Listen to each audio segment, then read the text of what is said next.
So far in this series, I've explained to you that every soul is seeking only perfect happiness. And this means that every soul is an eternal devotee of God. Because God, as described in the Vedas, is perfect happiness. So desiring God and desiring happiness is the very same thing. God is divine happiness, true happiness, of an unlimited amount and lasting forever. Any soul can attain that happiness, and many, many souls have, but not through their own effort. God is only attainable through His grace. We saw that it is impossible to know God through one's own effort, through the power of one's own intellect. But any soul who surrenders to God can receive God's grace and know God, experience God. Surrendering to God is not a condition or a cost of receiving His grace. It's simply the way of receiving His grace. He's giving it for free to anyone, but you have to surrender your heart to Him, because it's in the heart that you receive grace. It's very simple. In order to receive that grace, we have to surrender. In order to surrender, we need faith in God, and we need to desire God. In order to increase our faith in God, we cleared up a few confusions along the way, like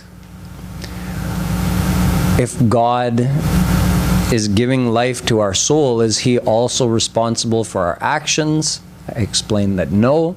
He gives life to us, but then we have free will. We perform the actions. He keeps track and gives us the consequences. We also need to understand why our mind is so attracted to the world and why it should desire God instead. So we have to spend a little bit of time talking in depth about the nature of this world. If our mind were free from any attachment, meaning it was neither attached in the world nor in God, then we would just have to hear this sentence one time: true happiness is in God. And our mind would immediately become surrendered to God, and we'd get divine bliss instantly.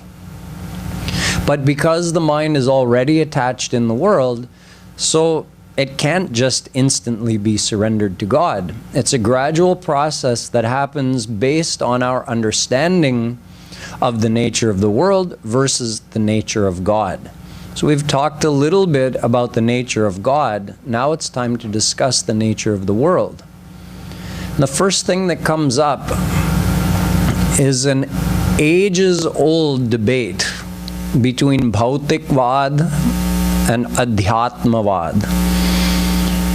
Bhautikvad means materialism. Nowadays, in its modern sense, you would say those who believe that all we need is science or material progress. And Adhyatmavad, on the other hand, they say, those who believe in Adhyatmavad means like spiritualism, you could say, those who believe in spiritual goals.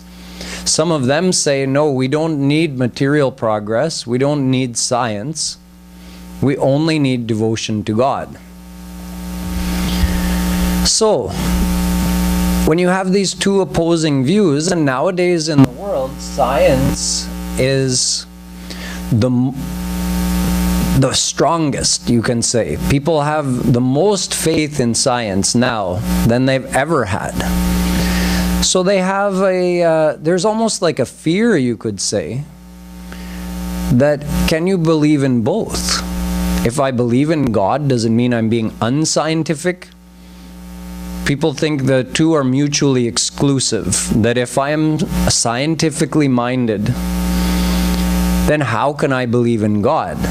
And if someone believes in God, how can they believe in science? So you have these two opposing views, which creates another barrier for people to surrender to God, because they think, well, I live in this material world.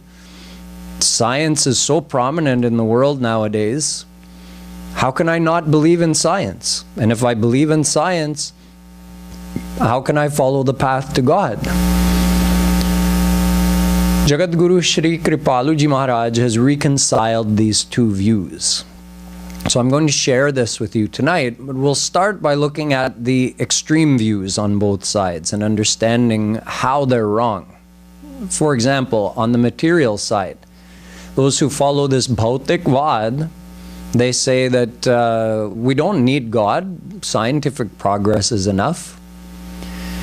Now, we already discussed a few speeches ago about how it is unscientific to say that God does not exist just because you haven't seen God. We had a whole speech on this topic. I'll just review the basic points. If someone says, I need scientific proof of God's existence, you can't just tell me God exists and expect me to believe you. I need proof. I'm a scientist. I'm rational. So, we explained that there are certain things in this world that people believe in without having, we won't say scientific proof, we'll say without having direct proof, without having observed those things directly themselves. In science, not everything is based on direct observation. We often start with a theory about something we haven't seen before. And oftentimes, we're following in the footsteps of other great scientists who have gone before. And based on their research, based on what they tell us, we progress in our research. I gave you several examples like the existence of atoms and electrons, how so many people in the world believe that they exist without ever having seen them. And if you ask them, are you scientifically minded? Are you a logical person? They'll say yes. But you believe in something you've never seen? Well, there's great scientists telling me that they exist. So I explained to you that there are different kinds of proof. Direct proof that you get through your five senses, that's called pratyaksha pramana, direct experience. When you take someone else's word for it, it's called shabda pramana. We do this all the time in the world. I gave another example of your parents. How many of you have any scientific evidence that your parents are your parents? You believe them. Such an important thing. You don't, just because your dad says he's your dad, you believe him? Your mom says she's your mom, so you believe her? Yeah. Well, that's Shabda Praman. You're taking someone else's word for such an important thing. I also gave the example of all the countries of the world. We haven't seen even a small fraction of the countries in this world. Or we've only seen a small fraction of the countries in this world, yet we believe that there are so many other countries. Someone shows us a map of the world and says this country's here and this country's here. Okay, we believe it. It's written in a book. This is also Shabda Praman. So we believe many things in this material world which are beyond our experience, yet we choose to accept them based on someone else's word. Scientists do this, rational people do this, logical people do this. There's another type of proof where you use logic or deduction to understand that something must exist. It's called Anumana Praman. I gave an example like building a clay pot. You need several things to make the creation of that clay pot possible. You need material with which to form the pot. You need a potter. That potter has to have, obviously, the knowledge to be able to do it, and the desire to do it, and then make the effort to do it. Only then the pot will be created.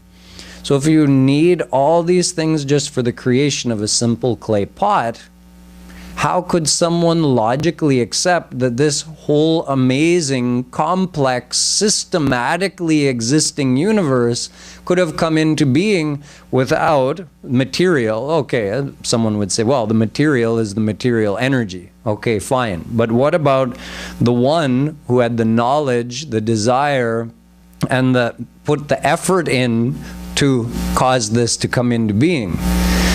Do you believe that a clay pot could come into being without a maker? No, it's illogical. But do you believe the universe could come into being without a maker? It's the same logic. If it applies to a clay pot, it applies to the universe. So in this way, I explained to you that on one hand, it's illogical and irrational to say that God doesn't exist just because one hasn't seen God, when we're prepared to accept the existence of so many other material things without having seen them ourselves.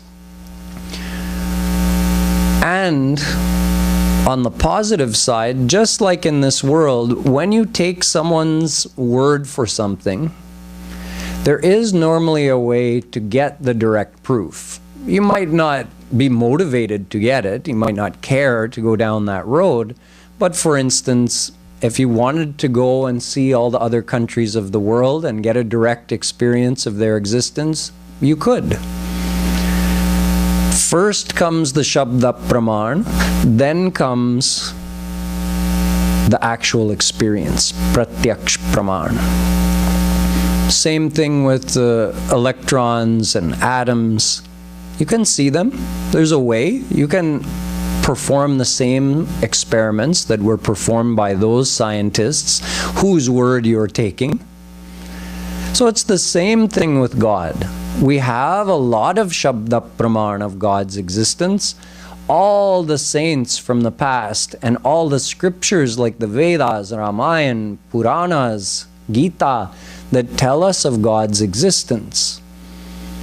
So we accept God's existence based on this Shabda Praman, just like we accept the existence of atoms based on the say-so of the scientists. And just like we could repeat those same experiments of the scientists and see for ourselves if we were so motivated, and then we could get the direct Pratyaksh Praman of the existence of those atoms, in the same way we can also follow the path to God which those saints and scriptures are telling us about. The saints say, I followed this path and I reached God, I saw God with my own eyes. You can also follow the same path. I'm describing the whole thing to you. So if this is not the scientific process, what is? You have to do the experiment first. Then if you don't get the predicted result, you know you were wrong. But without doing the experiment, just to say flat out, no, this tattva does not exist. No scientist would accept that kind of logic. Every scientist would say, no, you try the experiment, and if you don't get the same results I got, then you can tell me I'm wrong. You can't just sit there doing nothing and say, no, I don't believe you. Saints say the same thing. Just to not even walk the path to God, and from where you are sitting, just say, no, God doesn't exist. When the saints are seeing God with their own eyes, to them it seems childish. That I'm looking at God, I'm seeing Him, and here is this soul who God is sitting in his heart, giving him life, and only because God is sitting there giving him life does he have the power to say, I don't believe in God. And he refuses to walk the path to God to see if he can see God for himself, but he just wants to say, no, God doesn't exist. So it seems innocent and naive to the saints when souls say something like that. So as part of this Bhautikvad, we see that it's not a rational way of thinking if someone just flat out dismisses the existence of God without having tried to attain God for themselves. Now, even if someone says, that's fine, God may exist, But as far as I'm concerned in this life, I have no need for God. God may exist, God may not exist. I have no concern with that debate. I'm just saying I have no need for God. All I need is material things. Is this a correct view? What if someone takes this view? So the obvious question is then, how will you find happiness? Are you satisfied with the happiness you've been getting in this world? Do you have enough or do you need more? Everyone will say, I need more. They don't know how much more. They don't know where exactly they have to find that happiness, but they want more. Then ask that rational, scientifically minded person, do you know of anybody in this world who got so much of the world that they didn't feel like they needed anything more? In other words, they became content, like whole and complete. They found perfect happiness in this world. Isn't that what you want? Perfect happiness, right? I don't know. I never really thought about it. All I thought about was I want more happiness than I have right now. But now that I think about it, yes, that seems logical. What is the extent of happiness I want? Perfect happiness. No sorrow, no disappointment, just only happiness all the time. Okay? Do you know anyone who's ever reached that state by enjoying the world? If the person is rational and honest with themselves, they can consider that point. No, I don't know anybody. I haven't. People in my family haven't. I see them always striving for more, more, more, so it means they don't have enough. None of my friends have. So when you don't know anybody and you've never met anybody who has attained perfect happiness through worldly pleasures, then what is the basis for your faith that you are going to find perfect happiness in this world? Oh, great logical one, what is the basis for your belief? You have a blind faith in this world. You say believing in God is blind faith. It's not blind faith at all. Thousands and millions of souls have attained God and proclaimed that God exists. You can also follow the path and attain Him. That's intelligent faith, not blind faith. But believing in something that there's absolutely no proof of and apparently no hope of ever proving, that's total blind faith. So believing that there's happiness in this world and I will get it. We can say, okay, there's some amount of happiness. For now, we'll go into that discussion later. Even if someone wants to say, no, there is happiness in the world, I enjoy it every day. Okay, for now, let's accept that. But is there enough happiness in the world? Do you ever feel satisfied? No, I haven't felt satisfied yet.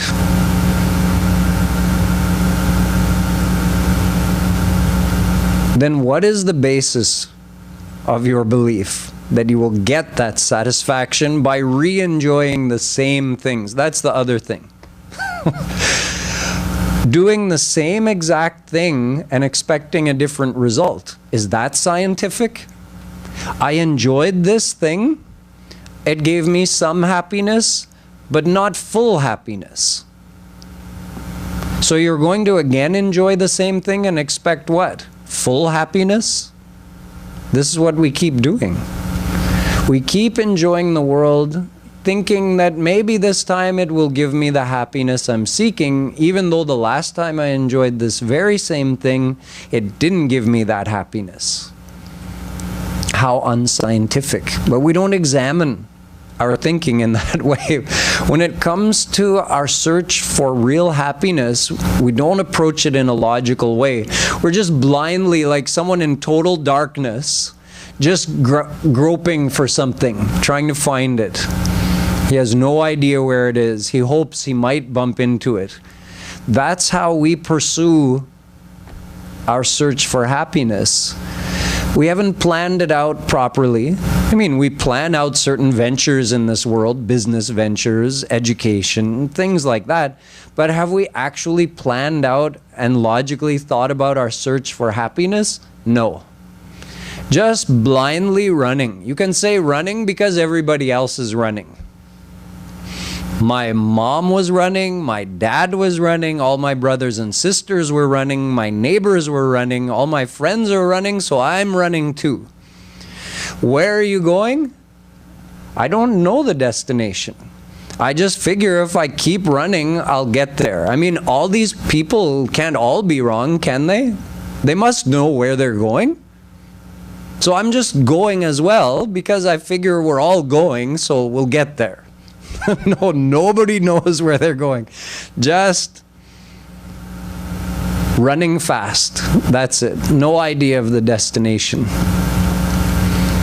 So this is where we need help when we're all in this same boat, that we don't know even the definition of true happiness.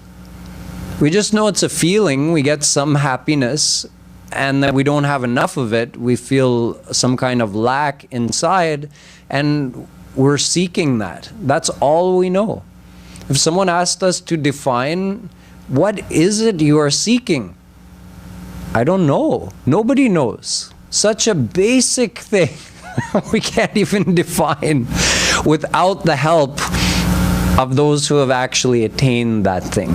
So again, we need Shabda Praman. We need the help, the words of those experts who have attained that thing. We need the help of the Vedas, who reveal such facts and tell us that the thing you are seeking does exist. This is also a logical thing. It must exist. Otherwise, where is the desire coming from, and why do we all have the same desire? So Ved says the thing that you desire, it is called happiness, Anand in Sanskrit. And this Anand that you're desiring, the only thing that could make you happy forever is if you get it in unlimited amount. That's a statement. Yo vai bhuma tat sukham. Ved says it must be unlimited. Only then it would satisfy you. And of course, it has to last forever. We don't want the kind of happiness that's here 1 minute and gone the next. So this would be perfect happiness if it lasted forever and always was of an unlimited amount. And the third thing, it went on increasing every moment. It never got old, never waned. It only went on multiplying. This is perfect happiness, and this is what you're looking for. See, we couldn't even define that much on our own. And then the second thing, where is such happiness? We wouldn't know that on our own either. They also have to tell us that is in God. You know it's not in the world. That much any logical person can accept. If it's, you think about it, we've been trying to enjoy this world for this whole life. 5 years, 15 years, 20 years, 40 years, 80 years. And we haven't found that happiness yet in this world. So isn't that a long enough experiment? When you add our experience to everybody else's experience, we know, and if we all got together and honestly shared our experiences, did you find such happiness in this world? No. Did you find such happiness in this world? No. We pulled everybody in the whole world. If you put all of us together, we must have all tried everything. Nothing left out that we haven't tried, and we still haven't found that happiness in this world. Then a scientifically minded person would say, then it doesn't exist in this world. How could it? But it has to exist. Otherwise, how could we have desired for it? Every one of us has the same desire for that perfect happiness. So if it didn't exist, how could all of us have just dreamed up this odd desire for perfect happiness? If we were the physical body, then definitely we would have been able to find satisfying happiness in this world. Definitely. But the fact that we have not found satisfying happiness in this world proves that we are not the physical body, because the physical body is related to this world. So it means we're more than the physical body. We're the soul. We discussed that. The origin of our desire for happiness is the soul. And the soul is related to God. That's how we have that inclination and that instinct to seek perfect happiness because of that relation with God. So if such happiness is not in the world, it must be in God. It's logical, because it has to exist somewhere. Otherwise, how could we have thought to desire for it? If I tell you, close your eyes and imagine a color you've never seen, no one can do it, because we experience first, then we form such images. If I tell you, try to imagine a sixth way of experiencing the world. You have 5 senses. You can see, you can touch, you can smell, you can taste, you can hear. Can you imagine a sixth way of experiencing the world? You can try for millions of years and you'll fail. Because you can't imagine something like that that doesn't exist. First you perceive it, then you can imagine something like that.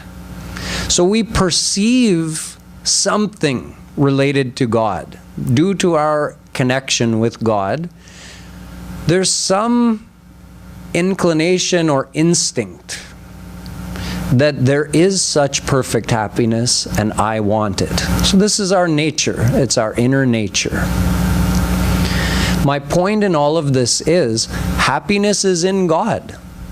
And if someone denies the existence of God or says even if God does exist, I don't need him, all I need is material progress, then the question comes, when will you find that happiness that you desire?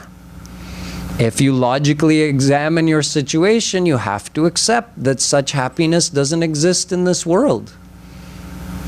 Even if you don't accept the existence of God, you have to accept that through your own experience, you know perfect happiness doesn't exist in the world. So where will you find that happiness? Number 1.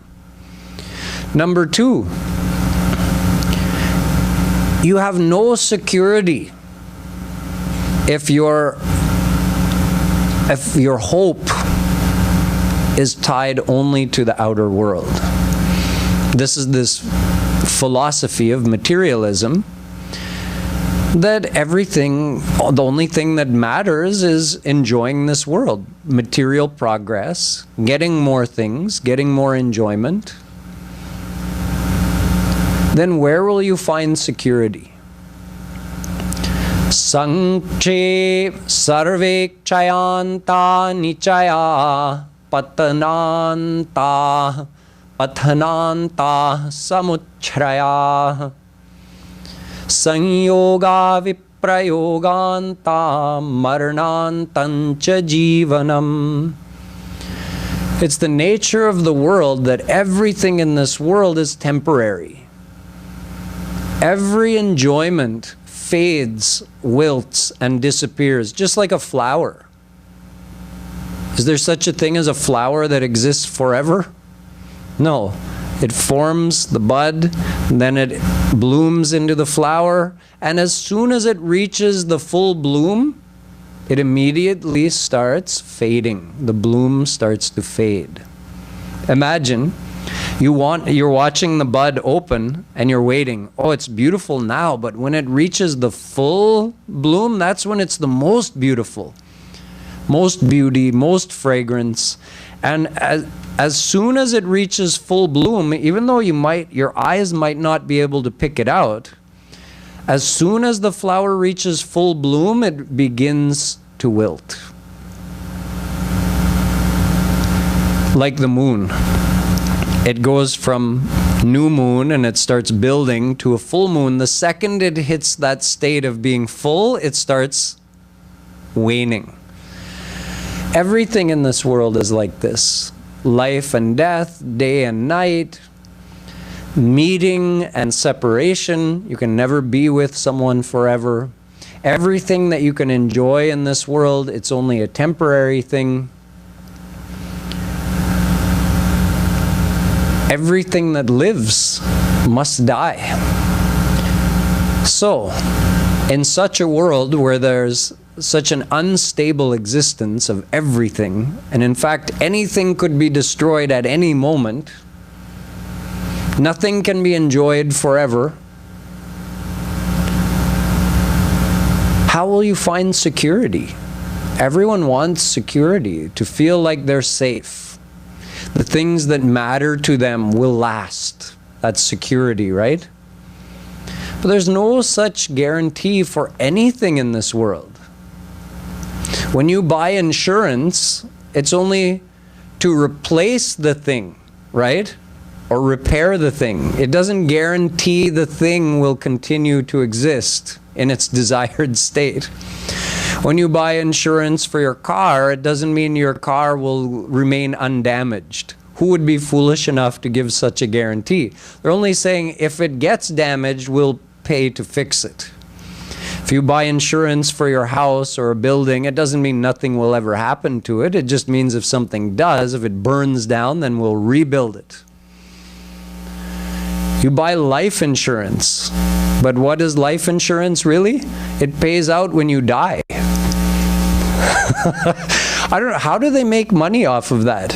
At least if you're selling car insurance, right? Someone's car will get damaged and you'll have to pay for that. Someone else who's paying your insurance premiums, their car won't get damaged. So that's, it balances out. Everybody dies. First of all, I don't know why it's called life insurance. It should be called death insurance, because it pays out when you die, and that's why you're getting it, right? You're not guaranteeing your life of anything. And when everybody's going to die, it means you're going to pay out on every single person. Anyway, that's why I'm not in business. I'm sure it works out somehow. But what I'm saying is that when this world is so unstable, everything in the world is temporary, and we're looking for stability, financial stability. No such thing. A billionaire can become a beggar. A beggar can become a billionaire. So there's no stability in material things. Anything could be destroyed at any time. Yet we have a desire for stability. That stability only comes when you're receiving grace of God in your heart and you feel the happiness associated with that, which is not related to the ups and downs of the world. Something great may happen to you. It has no concern with your surrender to God and the devotional happiness that you experience because of that. Something terrible in this world may happen to you. It has no concern with your surrender to God and the devotional happiness that you experience because of that. So if you want stability, it has to be internal stability, not external stability. And that internal stability only comes through surrender to God, through bhakti. So you see that if someone thinks that I don't need God, then it means they truly, logically, cannot find perfect happiness and cannot find inner stability in their life. And even though science is so amazing, science has yet to find a way to control what's going on in here. To some extent, science has been able to control the outer world. Not much, but to some extent, meaning we can create a space where we can control the climate, make it hotter, make it colder, dehumidify it, make it more light, less light, make the fans go if we want some wind. So if we, in this little closed-in environment, we can control the climate to some extent. A little bit. Can't control things out there in the world. Can't control tornadoes, hurricanes, earthquakes, volcanoes. But to some extent, science has gained some control over the outer world, but has no control over this inner world.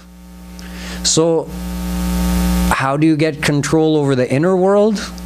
What is that inner world right now? Our inner world is the world of our desires, attachments, love and hate, anger, greed, all of these different emotions. And when we say we want to control our mind, it means we want to control these things. See, right now, none of us is in control of our mind. It's amazing to think of. We think of ourselves sometimes in the world, I'm powerful. Let's say a person is wealthy and influential. They can contact any senator and say, oh, senator, I need this thing, and the senator feels inclined to do what he wants because he has power and influence. Yet, that powerful, influential person cannot even control his own mind. If his mind says, I want chocolate cake, and it's midnight, then he says, okay, let's go get chocolate cake. Such a powerful person, and his mind is treating him like a slave. Instead of sleeping, go and get some chocolate cake. I want to taste something tasty. Okay, goes and gets chocolate cake. So even that powerful person who makes other people do what they want, his own mind is treating him like a slave. Whatever his mind desires, he has to do. We're not in control of our mind. Such a basic thing when you think about it. Such an important thing, and it's totally out of control. How do you get control over your mind? How do you get control over anger, greed, hatred, all these negativities of the mind? No scientific process. Politicians can give lots of speeches. Let's all get along. Let's all be good to each other. Why do we not get along? Why are we not good to each other? Because our mind is impure, and because of the impurity of that mind, we do wrong things. So how do you purify your mind? Is there any soap that's been invented that can do that? Any scientific process to cleanse your mind? No such thing. Again, there's only one way. Bhakti. Even Shankaracharya says that without devotion to the lotus feet of Shri Krishna, there is no possibility of purifying the mind. Shuddhayati hinantaratma Krishna padam bhoja bhakti mrite Prabodh Sudhakar. The whole basis of human behavior is the relative purity or impurity of the mind. More purity, better behavior. More impurity, worse behavior. All these the negative qualities like anger and hatred, they come out due to the impurity of the mind. So again, if someone thinks, I don't need anything from God, nothing related to God, let me just enjoy the world. But he still wants the world to be a good place, right?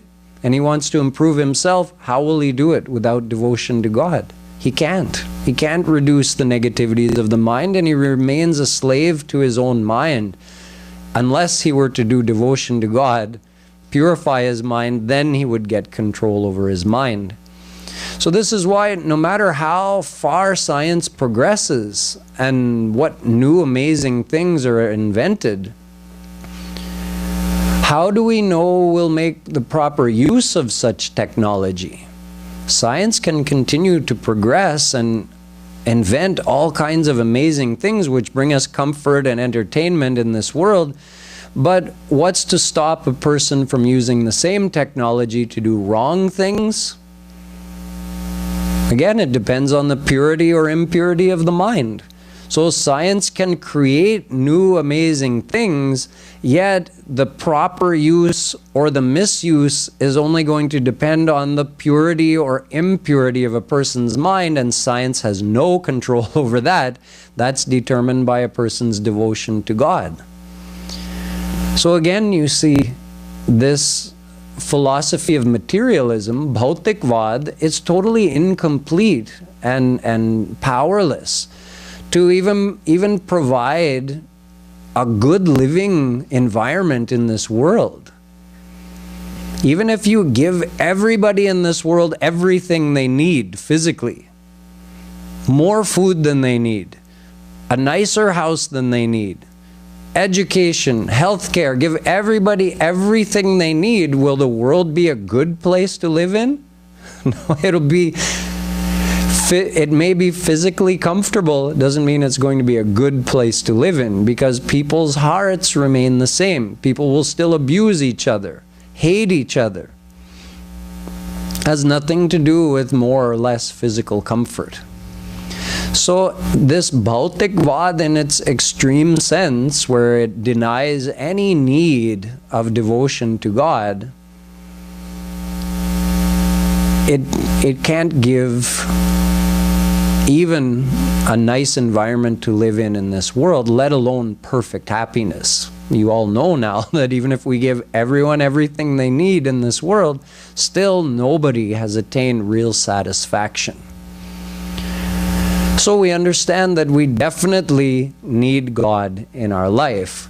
But we still have to look at the other side of this argument, which is the Adhyatmavadi, the one who believes in God and wants to attain God, who says, I don't need anything from this world. We don't need science. We don't need material progress. I'm not having anything to do with the world. I only need my devotion to God. So we have to see, is this a logical way to approach things? And if not, then is there some kind of reconciled theory which can be practically applied in our life? We'll talk about that tomorrow night. Boliye Alabeli Sarkar ki Jai.